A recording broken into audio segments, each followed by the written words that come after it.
చూసిన వాళ్ళు ఏమి చెప్పులు ఆ చేతితో పట్టుకెళ్తాడు ఏమిటి, పైగా కళ్ళకు అద్దుకుని కాలుకి వేసుకు పట్టుకెళ్ళి ఇవ్వకూడదా అన్నారు.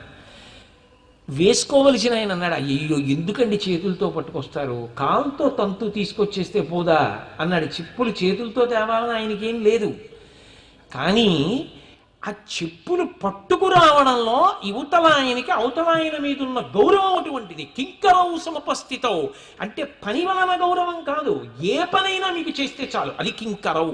ఈ పని చెయ్యడం అన్న మాట మాకు గౌరవం అని అనుకోకండి చక్రవర్తి కుమారులమని.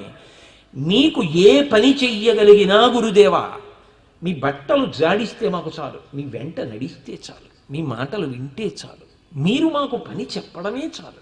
కింకరౌ సముపస్థితౌ ఆజ్ఞాపయేదీచ్ఛం వై. ఇది చెప్పడమా ఇది చెప్పకపోవడమా? నిన్న రాత్రి యజ్ఞం రక్షించారు కదా, ఇవాళ చెప్తే బాగుంటుందా, దశరథ మహారాజు గారి కొడుకులు కదా, ఇలా ఆలోచించకండి సుమా. మీ ఇష్టం వచ్చినట్టు శాసించండి.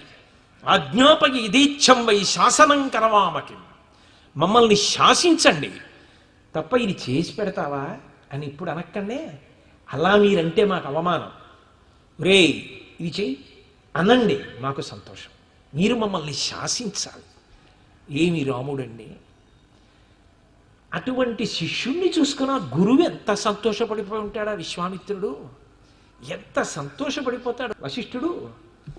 అంటే రాముడు ఎక్కడ ఉన్నా తన కర్తవ్యము చేత తన ధర్మాచరణము చేత అందరినీ అంత సంతోషపెడతాడు.